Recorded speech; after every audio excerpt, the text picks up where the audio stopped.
Bienvenidos nuevamente a su podcast favorito, Les Oprimides. Y el día de hoy, Aniester Burgos no pudo estar con nosotros, pero tenemos a doña Mercy Núñez de Avilés. Pero muy difícil poder compensar esa oprimida, muy difícil. Usted es la madre de todas nosotros. Eso sí es verdad. La madre de las oprimidas. Sí, ay sí. Pero difícil de poder compensar a Ani. Ay sí, hace falta. Pero no es por nada malo. No, ella simplemente cogió vacaciones para ella. Un sabático de hoy. Sí. O sea que ella está de su cuenta, en otra palabra. Bueno, está bien. Fin de semana largo, muy largo. Muy largo, porque óyeme, de largo. Doña Mercy. ¿Cuántos temas interesantes? Aquí hay 3 temas que yo realmente no sé por dónde empezar, porque este país va todo... Comienza por el menos malo, el más malo y el peor. Comienza por el menos malo. El menos malo... ¿Cuál es el menos malo? La Junta va a usar los datos del 2010, del censo del 2010. ¿Y por qué? Porque todavía el censo que se hizo el año pasado no está listo, en el que se gastaron 4,000 millones de pesos, donde todavía se le deben a algunas de las personas que colaboraron en este censo, que trabajaron, esas mujeres que iban a las casas, todavía le deben. Padronadores. Le deben. Yo imagino, fíjate, cuando uno oye esas noticias, uno a veces dice, no, pero esto debe ser como una broma, un fake news. Sí. Sí, tiene que ser.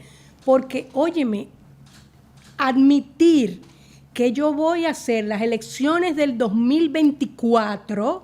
14 años. 14 años significa una década y casi un lustro.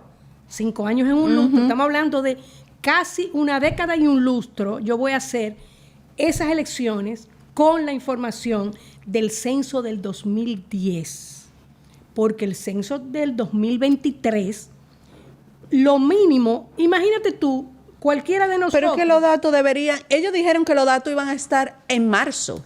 No, pero imagínate. Estamos en julio. Que era un cuestionario de unas 60 o 70 preguntas, pero la elemental era, ¿cuánta gente vive en República Dominicana? Claro.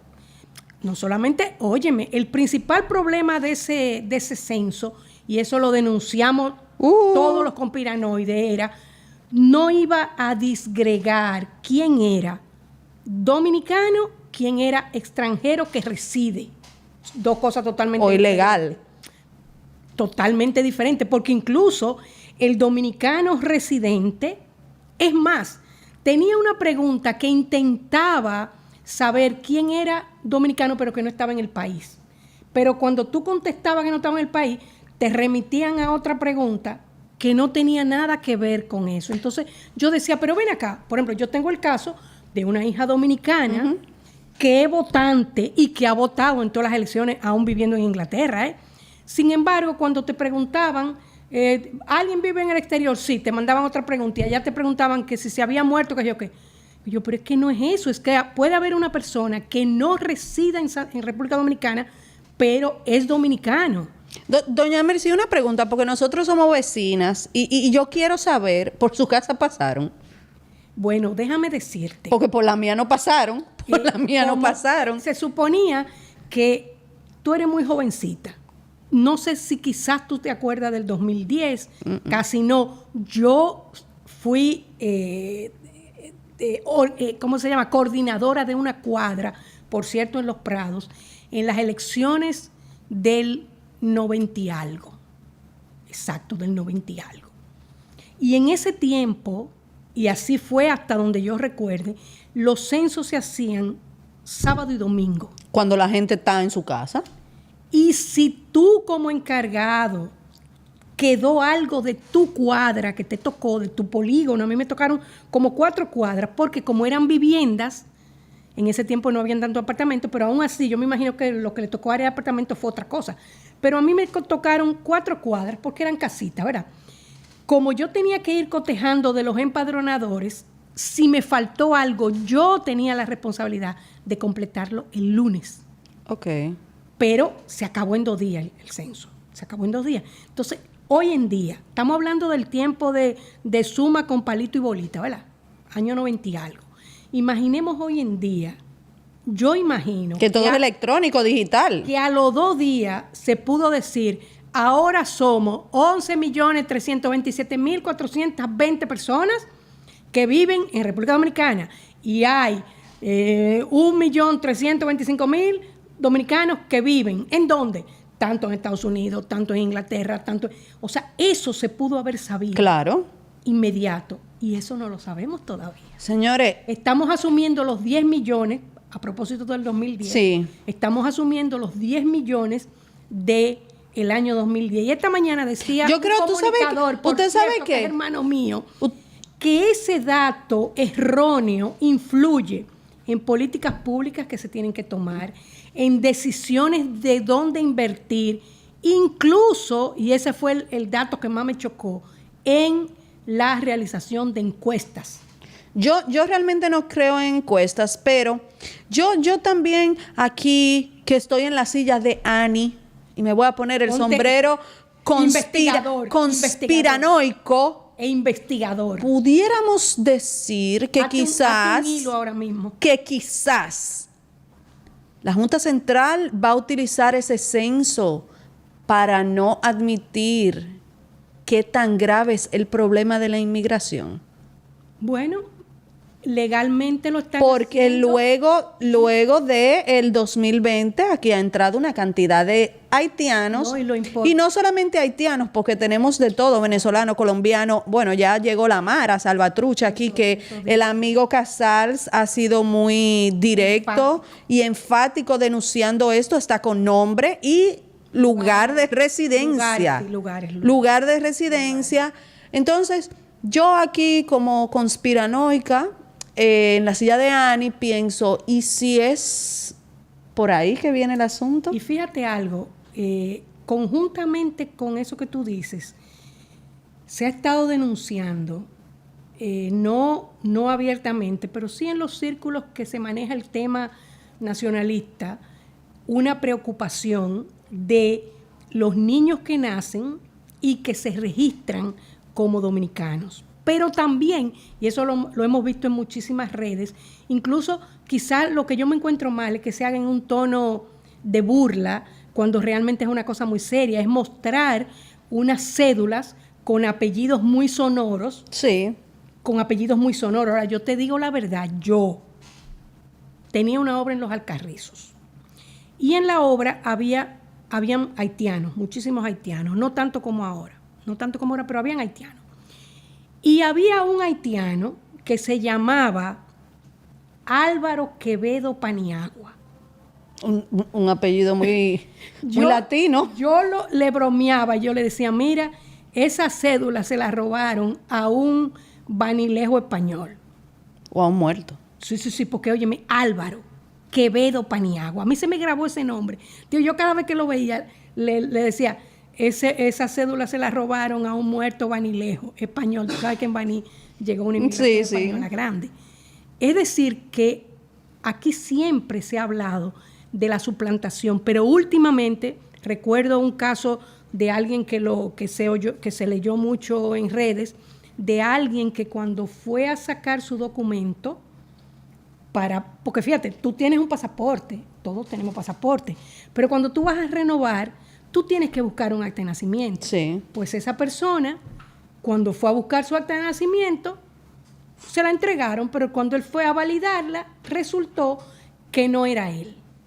¿Cómo que no era él? Claro, porque apareció Otra ese gente. número, exacto, ese número validado con la cédula era un haitiano, o sea, la imagen de un haitiano. Qué belleza. Entonces aquí hay muchos casos, incluso cuando yo leí eso, yo dije, este es el momento de que todos los que tenemos familiares fallecidos, revisemos si ese dato, que es una persona real, Claro.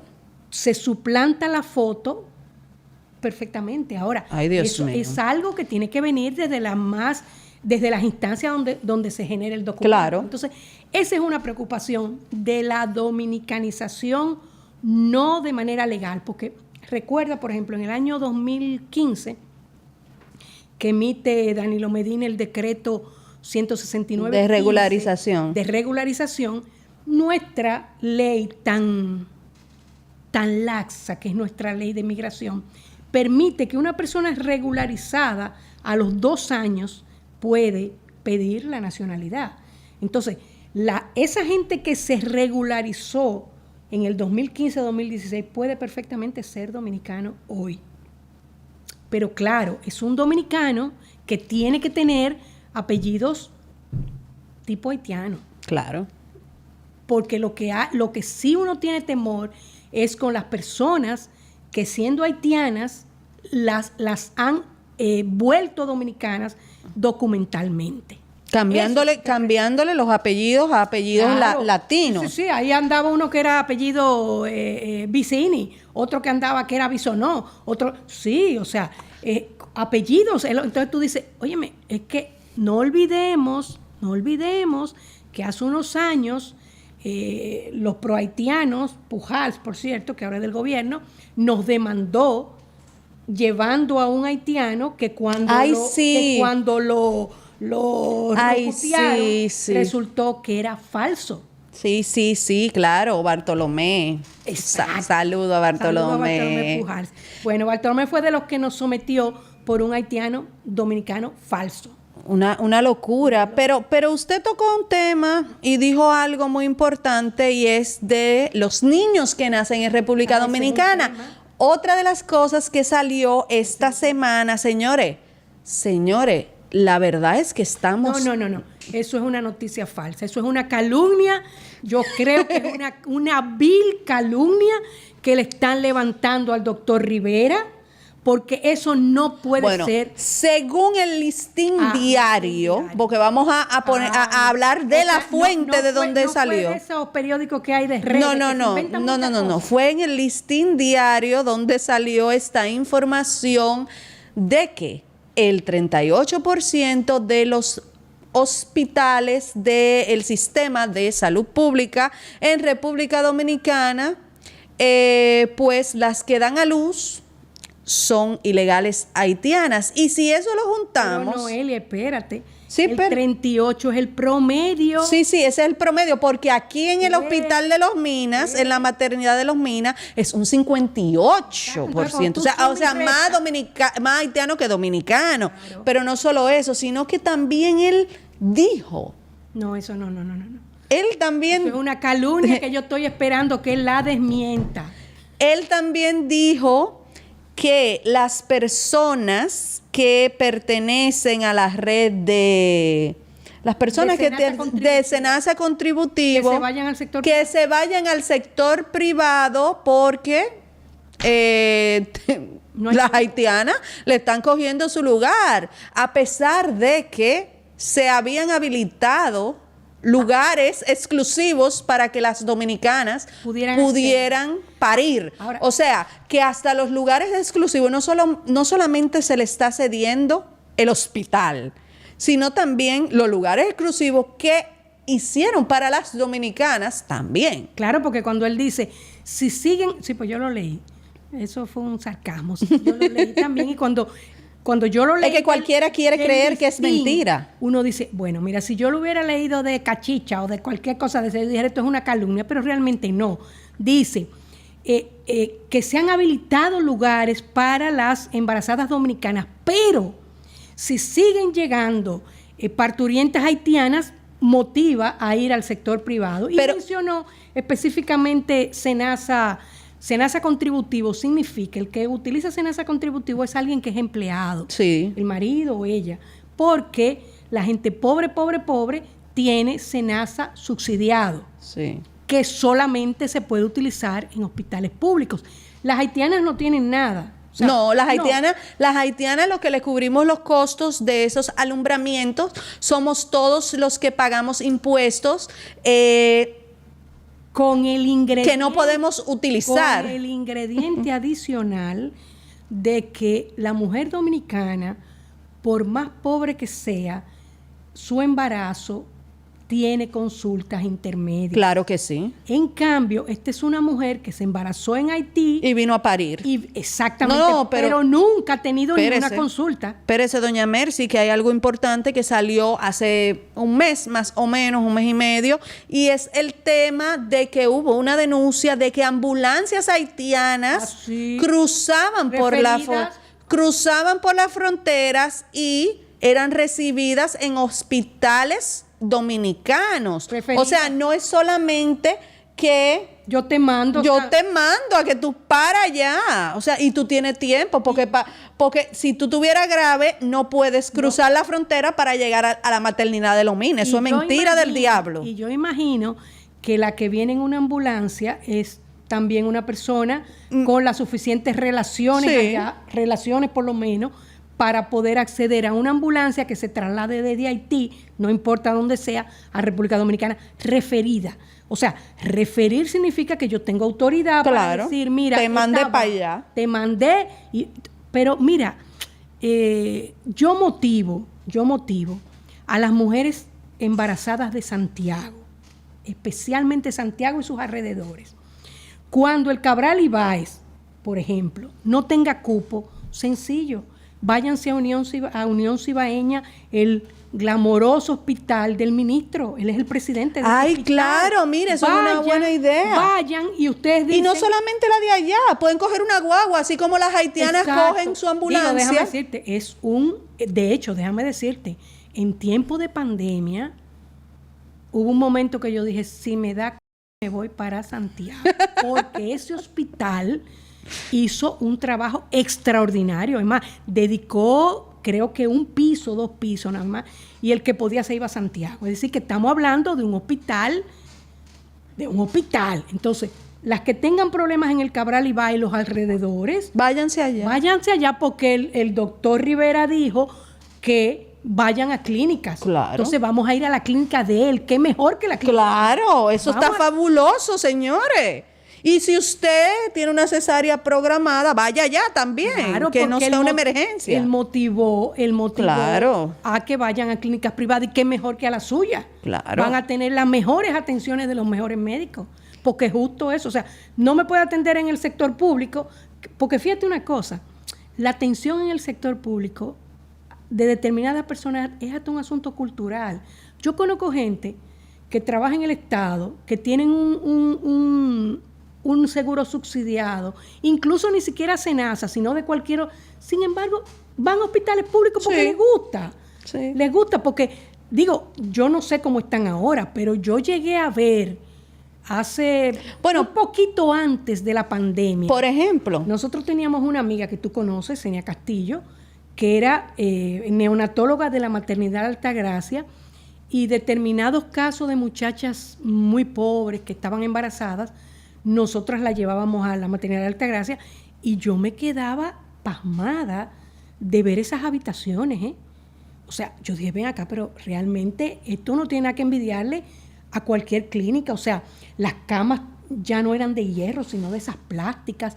Los pasillos con estos agarraderas plásticas que uno ve para que las camillas no rueden en todas las clínicas. Exactamente lo mismo. Oye, inclusive aire acondicionado. Y yo decía, óyeme, pero realmente no sé si... Se están invirtiendo bien los cuartos de los impuestos de uno. No sé si eso está deteriorado. Digo, hoy día, por lo menos en ese momento se estaban... Estoy hablando antes de la pandemia, que fue el último caso que nosotros tuvimos de una jovencita, por cierto, violada repetidas veces, porque entre paréntesis uno oye, se embarazó violada. No. Ese era un caso de un señor que visitaba esa casa y la violaba, parece que le daba la gana. Era novio de la hermanita más grande, mientras tanto violaba a la chiquita. Dramas de un papá ciego y una mamá que está en Europa trabajando. Óyeme, qué drama familiar. Entonces tenía amores con la más grande, pero cuando no estaban, él iba y violaba a la más chiquita, y la más chiquita se embarazó. Y el caso llegó a nosotros, y nosotros lo que hacíamos era, teníamos a Senia en la maternidad. Qué mejor lugar que ese, además de la gran responsabilidad que tú asumir privadamente, aunque uno tenga el dinero, porque si pasa algo... Claro. Conocemos el caso Esperancita. Si hubiera estado en un hospital público, el lío no tuviera, hermano. Entonces nosotros, esa fue una experiencia. No, vamos a ayudar todo lo más que podamos, pero métele en el sector privado, que lo que pase, y claro, tú tenías la supervisión público. de alguien. Sí, público, lo que pasara no era... Pero también está el tema de que, por ejemplo, hay pueblos que tienen clínicas privadas, por ejemplo, San Pedro, pero ninguna clínica privada tiene, ¿cómo se llama? Donde internan a la gente que lo entuban. Cuidado intensivo. Cuidado intensivo. No tienen cuidado intensivo. No tienen cuidado Ninguna intensivo. clínica privada. En San Pedro no. Entonces, el único lugar que tiene cuidado intensivo es el Hospital Musa. Entonces, cualquier gente que se ponga mala de un de repente y no pueda ser trasladado por su estado crítico, Es al Musa. es al Musa que va. Y hay otro hospital en San Pedro de Macorís que era... El seguro. Exacto. Oliver Pino. Exacto. Ese es otro que queda como en las afueras, ¿verdad? No, ese está frente a la universidad. Bueno, pero que antes era en las afueras. Sí. Frente a la universidad. Ese debe tener cuidado intensivo también. No. No, tampoco. No, ellos como que dividieron y hay uno que se encarga más como de accidentes y otro se encarga más como de otra cosa. No sé cuál es bien la división que hay, pero el que tiene cuidado intensivo es el Musa. Entonces, cualquier persona es para el Musa que tiene que ir. Y si las habitaciones del Musa, si la cama están llenas, usted se jodió. Te iba a decir algo. Usted se jodió, literalmente. Que me bifurqué por otra cosa. Esas mujeres que no tienen ningún seguimiento durante todo el embarazo son precisamente las que los bebés nacen con problemas, ellas mismas, y que ocupan los cuidados intensivos neonatales. Y suben también la tasa de mortalidad. Claro. Y el costo de un intensivo no es el costo de dar a luz e irse para su casa. Claro que no. Aún le hagan una cesárea. No. Estamos hablando de 2 días, día y medio. Entonces, óyeme, estamos hablando de recargar nuestro sistema con algo que no nos pertenece. Ahora, yo entiendo que a veces la gente se indigna cuando un médico de la maternidad dice, cuando llegan yo lo atiendo, yo no tengo que ver. Eso es correcto desde el punto de vista del médico. Claro, el problema está en la frontera. Exactamente. El problema no es que llegue al hospital y el médico lo atiende, porque el médico hizo su juramento hipocrático donde él no puede. Tiene que hacerlo, tiene que atenderlo, no puede discriminar a la persona de que usted está, como en la clínica, porque en la clínica te discriminan. Claro. No me gusta utilizar la palabra discriminación, pero en la clínica sí. discriminación económica. Sí te discriminan. Tú tienes que... Tan sencillo como que un seguro básico de salud en determinadas clínicas no funciona. Y déjame decirte, un seguro básico de salud puede ser de una persona que perfectamente puede pagar esa clínica. Claro. Porque todos los empleados, aunque ganen $1 millón, su seguro es seguro básico. Yo recuerdo como hoy el día que una de mis amigas iba a dar a luz. Antes se le adelantó el parto, botó todo el líquido a las 12 de la madrugada. Hay otro remedio que hace una cesárea. Botó todo el líquido y cuando la llevaron a la clínica dijo que no la podía recibir ni siquiera en emergencia, ella teniendo su seguro. Ni siquiera en emergencia si no hacían un depósito de 25,000 pesos. Sí. Los cajeros no dan 25,000 pesos. Déjame decirte. En ese momento tú nada más podías sacar una vez, porque ahora tú puedes como que sacar varias veces, pero en ese momento... ahora dan más margen porque como el dinero vale menos. Sí. No, pues yo tengo pero tuvimos que ir un grupo, yo saco tanto, tú sacas tanto, pasé la juntiña. Bueno, yo tuve la experiencia en un lugar que no voy a decir el nombre, porque no es en mi clínica, donde en un internamiento me pidieron 20,000 pesos un domingo 27 de febrero. Una locura. Y yo dije, mira lo que vamos a hacer. Nosotros vamos a sacar 10 ahora, era en hora de la tarde, y después de las 12 de la noche los otros 10. Así lo hicimos. Pero igual hice una protesta. Sí. Entonces yo dije, mira, yo creo que realmente yo tenía un seguro bueno, o sea, yo tenía un seguro complementario. Y porque en ese lugar no te reciben básico solamente, básico y complementario. Y le dije, mira, realmente sumarle a la preocupación de un internamiento a una familia, porque mira, no necesariamente en un momento dado, tú tienes 20,000 pesos guardados. Claro que no. Claro que no, salvo que te agarre acabado de cobrar. Ni así. Y a veces no. Entonces, Yo nunca ando con dinero, ¿y doña sabe qué ocurrió? ¿Y sabe qué ocurrió? A mí el día que me atraquen me van a dar. Eso es malo, mira. Yo nunca ando ni ¿Y con sabe 100 qué- pesos. ¿Y sabe qué ocurrió? Que cuando dieron la cuenta, la diferencia eran como 5,000 pesos, pero el restante 15 me lo devolvieron como a los 20 días. Sí, sí. Porque Pasa. mientras yo pagué en efectivo, a mí me lo devolvieron con un cheque. Pasó con mi hijo, también pasó con mi hijo cuando tuvo que entrar a cuidado intensivo recién nacido. Había que dar un depósito de 50,000 pesos. En efectivo. En efectivo. Sí. Y luego, si cuando la suma... Y el muchacho malo que no podía respirar, Imagina, ¿no? acabado de nacer. Entonces, cuando a una gente pobre tú le dices, vete al sector privado, ¿tú sabes lo que tú le estás diciendo? Muérete. Jódete, claro. Muérete, ¿por qué? Porque mentalmente incluso no están preparadas para... Mientras los dominicanos pues que no tienen tantas posibilidades y que son de una clase pues más baja, tienen que pedir prestado, hipotecar la casa, vender el motor y hacer de las 1,001 hasta la televisión tienen que empeñar para poder pagar una clínica. Los ilegales vienen aquí en ambulancia, o sea, hasta con chofer. Sí. Y son recibidos Y en el sector público, y viene- pagado con los impuestos de todos nosotros. Fíjate si eso es una mafia también organizada. Que a mí me decían que la maternidad llegan buses de 8, 9, 10, 11, 12 mujeres juntas, preparadas para parir. ¿Qué significa? Que eso es algo bien organizado. Claro. Porque todo el mundo sabe que una gente comienza una labor de parto y da tiempo a llegar de Haití, aquí son 4 horas. Da tiempo. Entonces, se ve que eso está tan bien organizado que hacen un tour, 5, 6, 7 y toditas vienen y se apean, mira. Entonces, yo quisiera saber por qué no se le presta atención a las mafias que hay en la frontera, que no son mafias desde ahora, porque no estamos hablando que las mafias son de ahora. Las mafias siempre han existido. Lo que pasa es que ahora, como que yo no entiendo. No. Antes estaban como más organizadas esas mira mafias, que doña Mercy. No, mira que lo que ocurre. En la medida que Haití se deteriora más,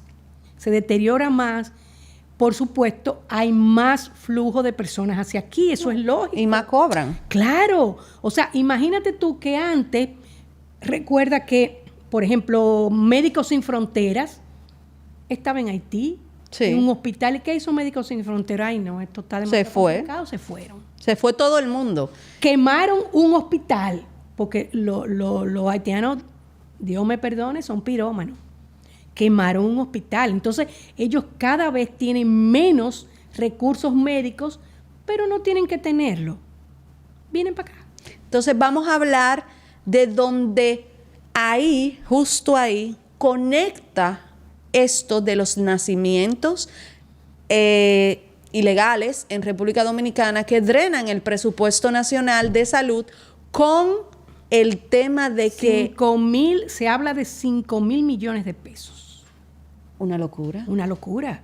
Y ellos dicen que eso no es mucho. No, pero fíjate algo. No sé si tuviste en estos días un TikTok, porque los haitianos son los reyes del TikTok, ¿eh? Una haitiana quejándose de que su hija, que su papá es dominicano, dice ella que su papá es dominicano, no la declaró.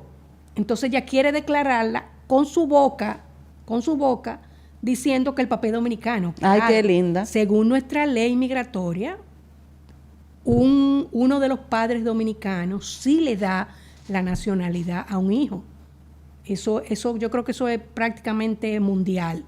Un papá de un país, al tener un hijo con un extranjero, el hijo adquiere. Entonces, ella está reclamando. Qué belleza. Reclamando que la hija no le dan documentos y eso no la permite ir al colegio. No, Mentira, porque justo ahí conecta con lo que veníamos, que es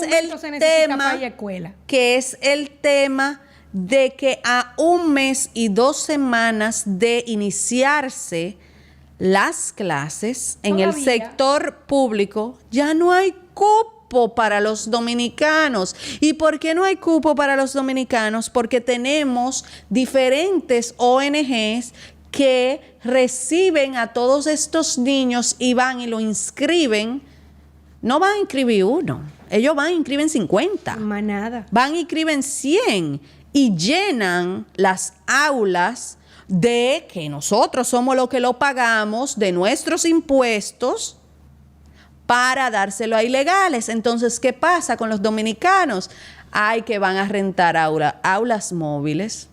Ay. No, y cuando yo oí lo de las aulas móviles, Ayer lo hablamos. sí, yo decía, óyeme, en los países donde la gente vive en trailers, son lugares donde tú tienes los servicios, o sea, tú tienes el agua potable, el drenaje sanitario, incluso a veces el gas y la energía. Entonces tú parqueas tu trailer, clup, pup, pup, pup, y te conectas. Aquí, ¿qué se va a hacer? O sea, Van a poner baño de lo que ponen en los conciertos plásticos. Pudiera ser. Mira, yo creo que eso puede ser. Porque evidentemente a mí no se me ocurre pensar que en una edificación muy hermosa, como son nuestras escuelas, tienen un esquema, todas pintadas de un color, Sí. o sea, muy lindas, regularmente tienen un área de cancha. Entonces, se van a colocar fuera de eso, los marginados van a estar en los trailers. Yo me pregunto, o es que tú vas a coger un área cualquiera y tú lo vas a colocar. O sea, ¿cómo se va? O sea, ¿cuál es ¿Se la van a logística? alquilar terrenos para eso? ¿Cuál es Hay como muchas preguntas. No, muchas preguntas. Muchas Y yo me preguntas. pregunto, ¿habrá surgido una empresa que se dedicó a volver esos trailers, que sabemos que son, esos trailers son furgones desechados de las importaciones, que después que viajan un número de veces, se descarta ya para uso como elemento de... Y se venden, bueno, de hecho, antes eso hasta se regalaba. Luego se comenzó a vender 5,000, 10,000, yo no sé cuánto cuesta ahora, porque mucha gente lo ha descubierto para hacer viviendas y hacer otro tipo de cosas que quedan muy bien. Bueno, pues me imagino que han surgido unas empresas... Y el trabajo de insulación. Claro, porque pensemos que son metal por todos lados, por tanto... Se van a cocinar. Calienta más. Claro, si tú lo insulas... No, claro. Pero tú le tienes que poner aire acondicionado. Claro, la parte de adentro. Claro, porque no hay la posibilidad de ventilar adecuadamente. Recordemos que es un túnel que tiene una determinada... dimensión de ancho, porque eso circula por calles, carreteras. Es decir, que eso debe tener 10 pies. Yo pienso que debe tener 10 pies de ancho, 3 metros. Por tanto, tú no tienes facilidad para hacer una ventilación adecuada. No la vas a tener, por tanto, tal como tú dices, uno intuye que eso va a tener... De hecho, muchas constructoras utilizan esos furgones como sus oficinas. Sí, cuando están construyendo los edificios. Pero tienen que ventilarlo con aire acondicionado. Entonces, cuando uno piensa la logística de eso, uno dice, pero ven acá, este gobierno, porque no sigamos echándole la culpa a los de atrás, este gobierno encontró una cantidad que fue una locura de escuelas comenzadas a hacer, porque decían que no era necesario. Que cometieron el error grandísimo de iniciarlas todas al mismo tiempo, lo que hizo que muy pocas se llegaran a terminar. Entonces, ¿por qué yo he tenido 3 años para yo establecer cuál es la verdadera necesidad de aulas y haber hecho la terminación de eso que ya tiene una inversión grandísima? Porque cuando tú en una edificación vaciaste la zapata, hiciste 2 pisos y pañetaste, óyeme, tú tienes una inversión grandísima en obra bruta que lo que determina es terminar.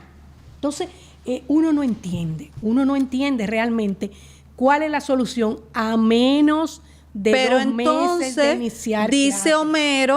Homero, en el día de ayer salió un video de Homero Figueroa que fue muy criticado en las redes sociales, donde él aseguraba que el gobierno actual ha entregado 1,098 aulas. ¿Dónde están esas aulas? ¿Cuáles son esas aulas? Porque estamos hablando... Qué extraño que cada una de esas inauguraciones no se haya sazonado. No, nadie sabe dónde están esas aulas. ¿Cuáles son? Yo llegué a la conclusión que esas aulas que entregó el gobierno fueron las salas de las casas de cada uno de los padres que tenían que darle la educación virtual a sus hijos. Puede ser. Incluso, Entonces, fíjate, imagínate que tuvimos el año 20, que prácticamente eso todavía era gobierno del PLD, pero tuvimos el 21 todavía, en las cuales las escuelas no se estaban utilizando porque la educación era televisión, supuestamente tablet, computadora, ese era. Y ese tiempo... Que el programa en sí, porque hay que decirlo, el programa de las clases virtuales, la realización, el programa. Ah, no, hermoso. Bello. Yo me sentaba a veces. Es más, Sí. hubo uno que era el valor de la vida. Digo, hey, déjame sentarme a verlo. Muy Mira, chulo. muy bueno. Muy chulo. Yo ponía a mis hijos a verlo. Pero caímos en Pero lo ¿qué mismo. pasa? La luz. La los luz. televisores de esas casas. Hay 3 niños. Uno tiene tablet, uno tiene televisión y el otro no tenía nada. Eso, Exacto. o sea, eso...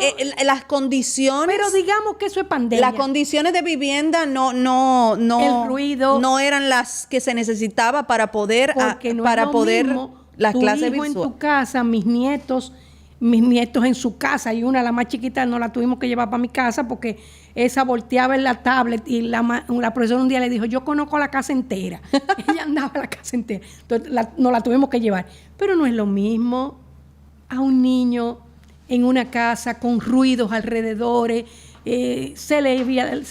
la conectividad. Óyeme, no. Otra de las cosas preocupantes Pero es perdón, ¿por qué no utilizar ese tiempo para que terminar las escuelas? ¿Y por qué no volver a las clases por tandas?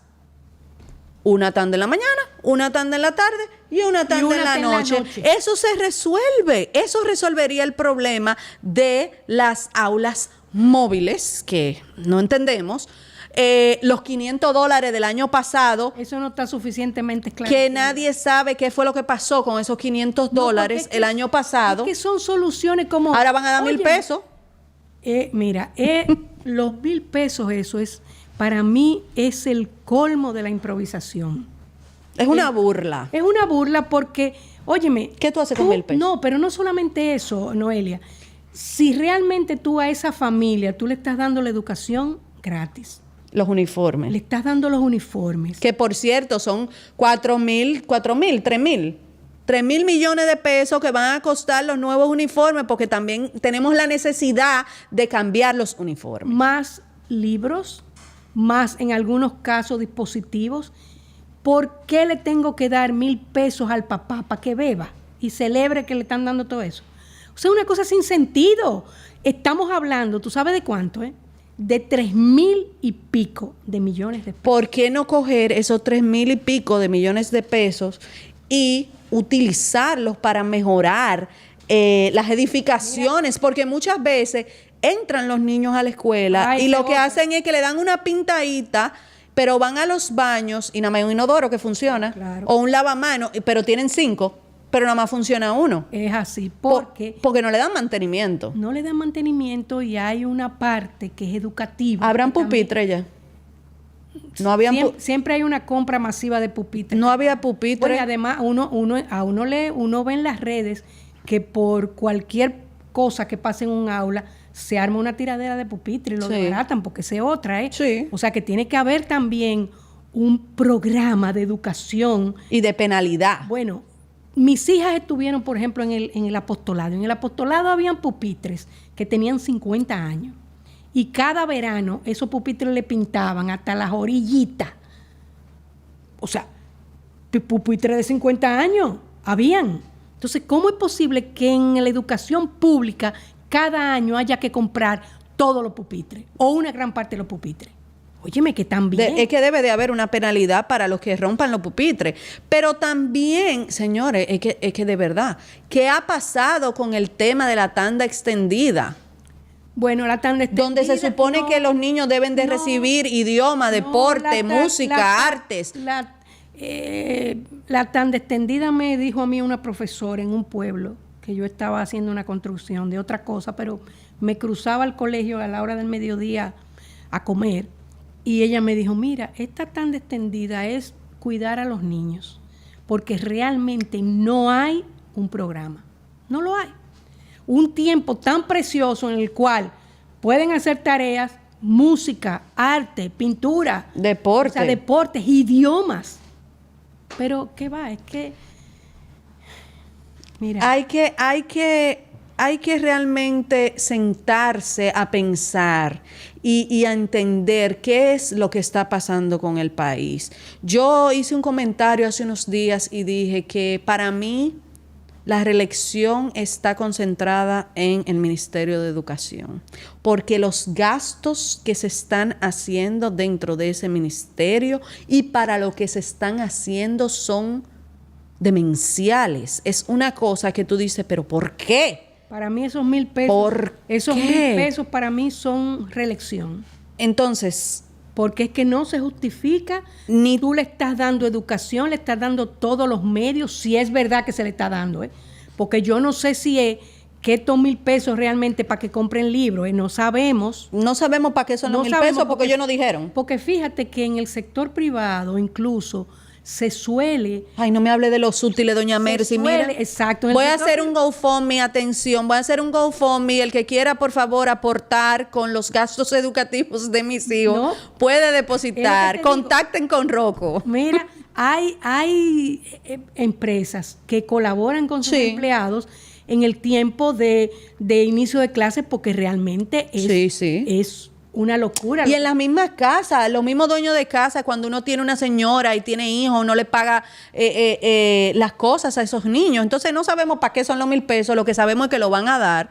Pero tenemos que... Mira, y acuérdate que si decimos que un porcentaje altísimo de las escuelas están llenas de niños ilegales, esos recursos van a llegar a los papás ilegales Claro, de nuestros impuestos. de nuestros impuestos. Pero ya para finalizar y para ir cerrando, que me están haciendo señas, es importante que nosotros como dominicanos y como las personas que pagamos los impuestos nos sentemos a pensar internamente en qué se están invirtiendo nuestros impuestos, porque en el tema específico de la educación no es. Vemos cómo ni siquiera hay aulas disponibles, a pesar de que ellos dicen que han entregado 1,098 aulas, que no sabemos dónde Bueno, fue. pero si la entregaron y hay escasez, implica que hay una población mayor que esa.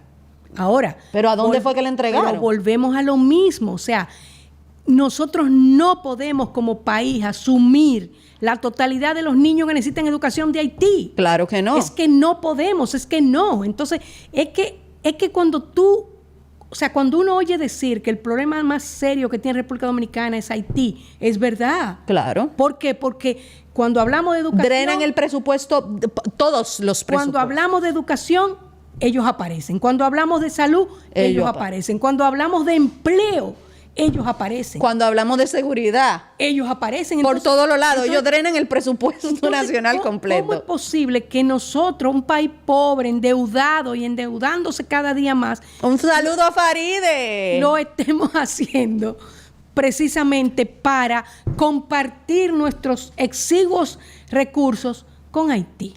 Pero donde yo quiero ir es que, donde quiero hacer el punto es, si vemos las escuelas, si vemos las edificaciones, no dan abasto, no le dan mantenimiento. ¿En qué se gasta el dinero que se supone que es para mantenimiento? Pero si vamos más allá a lo que verdaderamente importa, porque entiendo yo que no importa tomar clase abajo de una mata si la clase realmente va a aportar algo a tu vida, pero cuando vemos cosas como No, y ni hablemos del nivel. de los niveles, Cuando nos miden, Sí, eso mismo, a eso iba. Cuando nos miden. Como salimos en la prueba de PISA, señores. No, cuando Entonces, nos miden. vemos que ni sirve la edificación, ni sirven los programas, ni sirven los profesores, porque hay que decirlo que aquí uno de los cánceres de la educación dominicana es la ADP. Y hay que decirlo, porque ellos solo piensan en salario, pero no piensan en estudiar y en prepararse. Ellos quieren que le paguen, pero más nada. y déjame decirte algo, con la subida de salarios del sector público, hubo un gran perjuicio del sector privado. Claro. O sea, las escuelitas que suplían la deficiencia del sector público, esas escuelitas quebraron. Claro, porque todas esas maestras se fueron a trabajar al sector público. Pero incluso, déjame decirte algo, cometieron la barbaridad el año pasado de llamarlas, o sea, hicieron una convocatoria, y a esa convocatoria fueron miles. De esos miles ellos seleccionaron, ¿recuerdas tú te acuerdas ese escándalo? Sí. Seleccionaron una parte. Pues a esa parte les pidieron integrarse como en abril. Y esa gente, mucha de esa gente dejaron sus trabajos en las escuelitas, y resulta que al final, tú recuerdas unas manifestaciones que habían, porque al final resultó que todas no estaban. Se quedaron sin una y sin la otra. Una y sin la otra, pero por supuesto, el ingreso como profesor... Que eso es otro tema, doña Mercy. Como profesor de la escuela pública es muy bueno. Eso es otro tema. Hay muchas personas... En nivel dominicano es muy bueno. Yo entiendo que aquí el Ministerio de Educación tiene, y el MESID también tiene que darle un examen de aptitud a esas personas que van a estudiar magisterio, porque aquí se está estudiando magisterio solo por... Es fácil, tengo 3 meses de vacaciones, no cojo lucha. Mira, yo no Entonces, yo creo, ahí hay otro problema muy grande y grave en República Dominicana. Hay otro problema grave, mira, porque hubo un momento, porque eso yo lo viví, en que estudiar educación no interesaba, porque realmente los salarios eran muy bajos en términos generales. Incluso en el sector privado, no como el sector público, era mucho más bajo, pero era bajo. Entonces hubo un momento donde, por ejemplo, gente de tu edad se interesó por la educación, pero más bien por la educación especial, porque comenzaron a surgir... Ahora tenemos un déficit maternales, de comenzaron a surgir maternales y educación especial. Entonces yo recuerdo un boom que hubo, porque además la Universidad Católica de Santo Domingo inició la carrera de educación. Ese tema, doña Mercy, es un tema para otro podcast. Para otro episodio. Vamos para otro episodio, porque lo que está pasando aquí con la comunidad de padres, de niños, jóvenes y adultos también. Yo espero que no con discapacidad, descubrir todos los tipos con discapacidad. Ese es un problema grave. Da pena y vergüenza, empezando por lo que ha sucedido en el CAID, señores. El CAID lo destruyeron completamente, un instituto, una iniciativa novedosa, increíble, que le dio la oportunidad a gente que no puede pagar lo que cuestan esas terapias. O sea, realmente mire, ese tema, doña Mercy, hay que dejarlo para cuando Ani esté aquí. Y ahí Ani puede... Digo, Ani fue una usuaria del CAI, pero lo sacaron a los 9 años, cuando hasta los 12. Pero ese es otro tema, señores. Muchas gracias. Gracias a doña Mercy por estar aquí conmigo y no dejarme sola hoy. Y pues denle like, suscríbanse, activen la campanita. Aunque y por favor... Rocco iba a venir, pero... Sí, de que Rocco es muy tímido. El primito mío. Señores, una novia para Rocco. Pero denle like, suscríbanse y por favor coméntenos si ha escuchado de alguna persona que esté teniendo problemas con la inscripción de sus hijos en las escuelas públicas, porque ya he recibido denuncias del sector de La Victoria, de Santiago, de Yamasá, de San Pedro de Macorís, y queremos saber en qué otras localidades de República Dominicana está pasando esto. Y pues gracias, hasta la próxima.